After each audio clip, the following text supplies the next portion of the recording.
स्क्रीनवर जे धरणे प्रदर्शन बघताय याच संविधान चौकात organisation for rights of tribal आदिवासी संघटनेचे राज्याध्यक्ष राजेंद्र मरसकोल्हे यांच्या नेतृत्वात 27 ऑक्टोबरला दुपारी 1 वाजता मोठ्या प्रमाणात धरणे प्रदर्शन केले व त्यानंतर प्रेस क्लब येथे पत्र परिषदेला संबोधित केले। याच धरणे प्रदर्शनाआधी जी प्रत म्हणजे पॉम्पलेट वाटण्यात आले यामध्ये जात चोर बोगस आदिवासी विरोधात आता तरी जागे व्हा असा उल्लेख करण्यात आला। पण ज्या बाबासाहेबांच्या नावाखाली संविधान चौकात जात चोर बोगस आदिवासी शब्दाचा प्रयोग वादग्रस्त भावना दुखावणारा भडकाव नाही का? कधीतरी बाबासाहेबांनी वादग्रस्त भडकाव विधान केले काय? म्हणूनच ज्यांनी वादग्रस्त विधान केले असे राजेंद्र मरसकोल्हे यांनी तर कोर्टानेच म्हटल्याचे बोलले। बघा काय म्हणाले राजेंद्र मरसकोल्हे। ज्यांना तुम्ही बोगस आदिवासी म्हणतात त्यांचे अफ्रोह म्हणून एक संघटना आहे, त्या संघटनेतून जे त्यांचं असं म्हणणं की आम्हाला जात चोर जे म्हणताय तुम्ही ते म्हणू नका। आम्ही नाही म्हणत, सुप्रीम कोर्ट म्हणतो। सुप्रीम कोर्टाने त्यांना इम्पोस्टर्स म्हटलेलं आहे। सुप्रीम कोर्टाने त्यांची जी कृती आहे ती फ्रॉड ऑन कॉन्स्टिट्यूशन आहे असं म्हटलेलं आहे, मी नाही म्हणत। त्यांचं पुन्हा आक्षेप आहे की तुम्ही ते सुप्रीम कोर्टाने तिथे फसवणूक करून शनी सुप्रीम कोर्टाचा निर्णय तुमच्याकडे लावून गजारला आहे असं त्यांचं म्हणणं आहे। हा किती हास्यास्पद स्टेटमेंट आहे, किती हास्यास्पद स्टेटमेंट आहे। तिथे काय मी माझ्या ओळखीने गेलो किंवा माझे जजेस ओळखीचे आहेत की मी जाऊन त्यांना सांगतो, मी काय एवढा मोठा माणूस आहे का की मी सर्वोच्च न्यायालयात जजला सांगेल की माझ्या बाजूने निर्णय द्या आणि ते देतील। अनेकदा जातचोर म्हणून उल्लेख करता नेहमी ते त्यांचं असं म्हणजे चिडून येत आहे असं त्यांचं म्हणणं आहे। नेता टाइप आधा काम मत करो, सब्सक्राइब के साथ साथ बेल आइकॉन भी दबाओ। नाही तर म्हणून असं त्यांचं म्हणणं आहे। त्यांचे प्रकरण अवैध ठरले। ज्या लोकांनी चुकीचे प्रमाणपत्र घेतले, ज्या लोकांनी आदिवासींचं 20-30 वर्ष शोषण केलं नोकऱ्या हडकवून, त्यांना काय म्हणायचं? काय म्हणायचं त्या? ज्यांच्यावर आदिवासींच्या वाट्याला आलेला लाखो करोडो रुपयाचा निधी शासन खर्च करायचा आहे त्यांना काय म्हणायचं? तुमच्यावर एक अनुसूचित जातीच्या मुलीने तुमच्यावर आक्षेप घेतला एक विनयभंगाचा, त्यावर काय म्हणाल तुम्ही? विनयभंगाचा आक्षेप नाही आहे, तो पोस्कोचा दावा, पोस्कोचा जो गुन्हा आहे तो दाखल केला। त्या माझ्या शाळेतलं प्रकरण आहे, ते शाळेतलं प्रकरण आहे आणि ते कितपत खरं आहे ते न्यायप्रविष्ट आहे। आता त्याच्यात काय वस्तुस्थिती आहे ती आता लक्षात येईल पुढे, त्याची कायदेशीर प्रक्रिया सुरू आहे। तुम्हाला तडीपारही केलं त्यांच्या आमच्याकडे जेव्हा त्यांनी आम्हाला प्रेस नोट पाठवली त्यात त्यांचं म्हणणं आहे की तुम्हाला या पोस्कोच्या कायद्याअंतर्गत तुम्हाला तडीपारही केलं आहे असं त्यांचं म्हणणं आहे। मग मी इथे उगीच आहे, म्हणजे मी दुसरीकडे राहायला पाहिजे म्हणजे असं तुम्हाला त्यांनी म्हणलं आणि तुम्ही खात्री न करता मला प्रश्न करून घ्यायचं होतं म्हणून तुम्हाला हे सगळं असं काही नाही आहे। पोस्कोचा गुन्हा दाखल झाला 17 तारखेला। जवळपास हे जे तुम्ही जे म्हणताय ज्यांच्या संदर्भात तुम्ही उल्लेख केला अफ्रोह, त्या लोकांनी त्याचा पाठपुरावा केला आणि मुख्य कार्यकारी अधिकाऱ्यांवर प्रेशर करून 3 वर्षानंतर गुन्हा दाखल करायला लावला पोस्कोमध्ये आणि त्याच्यात कुठल्याच प्रकारची वस्तुस्थिती नाही आहे। मला कुठल्याच प्रकारचं त्याच्यावर भाष्य करायचं नाही आहे, पण ह्या ज्या सगळ्या गोष्टी आहेत या खोट्या आहेत आणि बनावट आहेत, तक्रारी बनावट आहेत, साक्षीदार बनावट आहेत। ते सगळं येणारा जो काळ आहे तो सांगेल ते, कारण प्रकरण न्यायप्रविष्ट आहे आणि तिथे जर हे असतं तर मला पोस्कोसारख्या गुन्ह्यामध्ये बेल मिळाली नसती। वादग्रस्त शब्दाला विरोध करणारे व आक्षेप घेणारे ज्या समाजाचे मन दुखावले, organisation for rights of human संघटनेचे राज्याध्यक्ष शिवानंद सहारकर काय म्हणाले आता हेही बघा। हा जातचोर हा शब्द असंवैधानिक आहे। कोणत्याही व्यक्तीला किंवा कोणत्याही माणसाला हा शब्द अपमानकारक आहे। आता राहिलं जातचोर ते का म्हणतात? Organisation for rights of tribal ही जी आदिवासींसाठी काम करणारी संघटना आहे त्यांचं कार्य खूप चांगलं आहे। त्यांनी आपल्या आदिवासी बांधवांना हक्क मिळवून देण्याकरिता, न्याय मिळवून देण्यासाठी जरूर लढावं, यासाठी आमचं काही दुमत नाही किंवा कोणाचंच नाही। परंतु दुसऱ्यांना आरोप लावून ह्या पत्रकामध्ये त्यांनी जातचोर बोगस आदिवासी विरोधात आदिवासींनो आता तरी जागे व्हा या मथड्याखाली एक धरणे आंदोलन 27 तारखेला म्हणजे आज इथे नागपूरला संविधान चौकामध्ये घेतलेलं आहे. त्याची शब्दाची सुरुवातच जातचोर बोगस आदिवासी. मग जातचोर बोगस आदिवासी म्हणजे नेमके कोण? एकतर त्यांनी जातीचा उल्लेख करावा छानपैकी आणि ते सिद्ध करावं.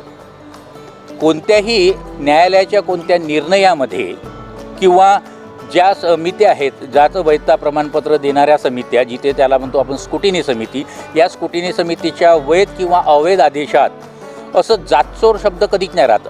अवैध जरी झाली असेल एखाद्याची कास्ट सर्टिफिकेट तरी तिथे अवैध हा शब्द असतो. बोगस तो व्यक्ती बोगस आहे बा असं कधीच राहत नाही किंवा जातचोर आहे असं कधीच तिथे लिहिलं जात नाही. कोणत्याही कोर्टाचा निर्णय असो त्यामध्ये असं कधीही जातचोर किंवा बोगस हा शब्द नसतो.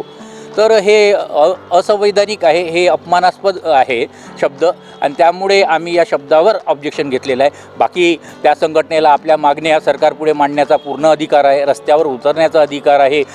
तुम्ही एक पुन्हा उल्लेख केला की फसवणूक करून कोर्टाचे निर्णय आपल्या बाजूने घेऊन घेतले. हां, तर हा जो 6/7/2017 जगदीश बेहेरा विरुद्ध महाराष्ट्र शासन हा एक निर्णय आहे, ज्यामध्ये 22 कर्मचारी महाराष्ट्र शासन आणि केंद्रातले विरुद्ध महाराष्ट्र शासन अशी एक केस होती. आणि या केसमध्ये organisation for rights of tribal जी राजेंद्र मरसकोल्हे हे जे राज्याध्यक्ष आहे त्यांची संघटना इंटरव्हेन झाली होती.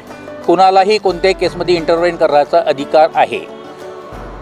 तर इंटरव्हेन करणं हा भाग वेगळा, परंतु एखाद्या केसचा निकाल आपल्या बाजूनं लावण्याकरता शासनातले अधिकारी मोठमोठे, त्यानंतर राजकीय पुढारी नेते आणि स्क्रुटिनी समितीचे जे अधिकारी आहेत यांचा संगनमतातून यांचा उपयोग करून यांची मदत घेऊन आर्थिक मदत घेऊन हे सगळे निर्णय 6/7चा निर्णय लावून घेतलेला आहे आपल्या बाजूने असं स्वतः जे इंटरव्हीन जी संघटना होती organisation for rights of tribal त्याचे राज्याध्यक्ष राजेंद्र दादाजी मरसकोल्हे यांनी आपला कबुली जबाब फेसबुकवर दिलेला आहे. अगदी ते केसचा निकाल लागला 6 जुलै 2017ला आणि त्यांनी 9 जुलै 2017ला म्हणजे अगदी 2 दिवसानंतर फेसबुकवर त्याला कोणी हा रिझल्ट लावण्यासाठी मदत केलेली आहे हे पूर्ण इथे दिलेले आहे. कसं कोणी मदत केली याची कॉपी इथे दिलेली आहे.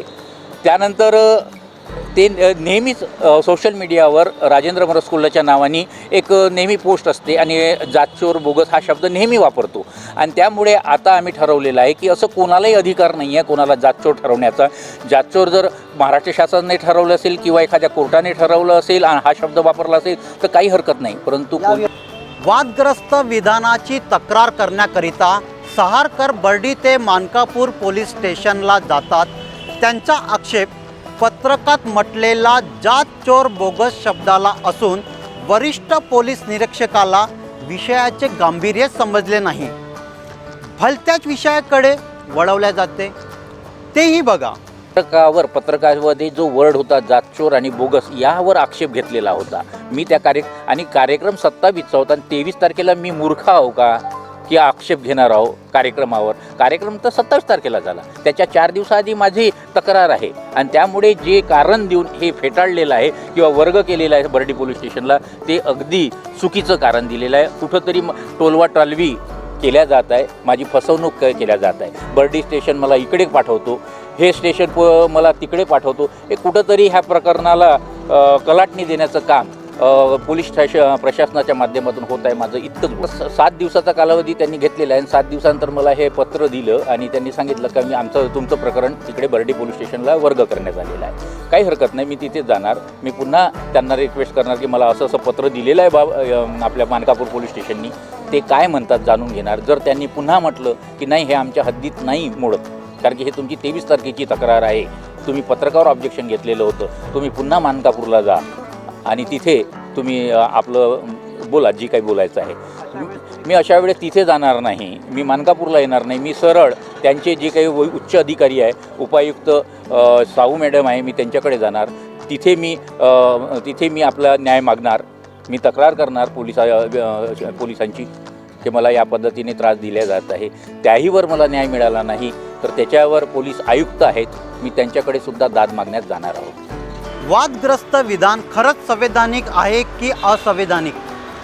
कोर्ट अशा प्रकारचे विधान करते काय हे तपासण्याकरिता नामवंत हायकोर्टाचे वकील शैलेश नारनवरे यांच्याकडून समजण्याचा प्रयत्न केला.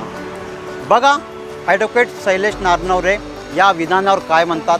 हा जो प्रश्न मला विचारण्यात आलेला आहे की जात चोर हा शब्द किंवा बोगस हा शब्द संविधानिक आहे किंवा असंविधानिक आहे, तर हे क्लिअरच आहे की हा असंविधानिक अनकॉन्स्टिट्युशनल शब्द आहे, इल्लीगल शब्द आहे. कारण की जर तुम्ही संविधानाचा अभ्यास केला असेल तर कोणताच आर्टिकल हा शब्द जे आहे वापरलेला नाही आहे. आणि कायद्यामध्ये सुद्धा schedule caste, schedule tribe, OBC, SBC, विमुक्त जाती हे जितके जे रिझर्व्ड कॅटेगरीचे जे आहेत जाती आणि त्यांचा जो कायदा आहे त्याच्यामध्ये सुद्धा हा शब्द वापरण्यात आलेला नाही आहे. आणि जर कोणती संघटना हा शब्द जर वापरतो तर त्या संघटनेच्या विरुद्ध FIR करायला पाहिजे. कारण की हे अनकॉन्स्टिट्युशनल आहे, इल्लीगल आहे आणि हे भडकविणारा जो आहे स्टेटमेंट आहे की जर तुम्ही कोणत्या कम्युनिटीला, हलबा असो की कोणतीच कम्युनिटी असो, जर त्यांना जर जे आहे तुम्ही डायरेक्टली इनडायरेक्टली असे स्ट्रिक्चर पास करता किंवा कॉमेंट करता किंवा टाउंट करता किंवा डायरेक्ट ॲलिगेशन करता, तर हा ॲलिगेशन जे आहे ऑब्जेक्शनेबल असतो, इल्लीगल असतो. याचं कारण हे आहे की जर सुप्रीम कोर्ट कोणत्या जजमेंटमध्ये जर कोणता इम्पोस्टर शब्द वापरतो किंवा जर स्यूडो शब्द वापरतो तर तो शब्द जो आहे तो त्या पर्टिक्युलर केसच्या संदर्भात जे आहे तो वापरतो. कारण की जजमेंट दोन प्रकारचे असतात, जजमेंट इन रेम आणि जजमेंट इन पर्सोनम. तर हे प्रत्येक जे केस असते त्या केसचे फॅक्ट्स काय आहेत, सर्कमस्टान्सेस काय आहेत, डॉक्युमेंट्स काय आहेत आणि त्याच्या बेसिसवर जे आहे सुप्रीम कोर्ट ऑब्झर्वेशन देतो. जर कोणत्या केसमध्ये सुप्रीम कोर्टाने इम्पोस्टर शब्द जर वापरला असेल किंवा स्यूडो शब्द वापरला असेल तर हे शब्द जे आहेत हे निगेटिव्ह इम्पॅक्ट क्रिएट करत नाही. पण जर कोणती संघटना असे शब्द वापरतो की हा जात चोर किंवा हा बोगस आहे तर हे यांना अधिकार नाही. संविधानाने सुद्धा यांना अधिकार दिलेला नाही आहे, कायद्याने सुद्धा अधिकार दिलेला नाही आहे.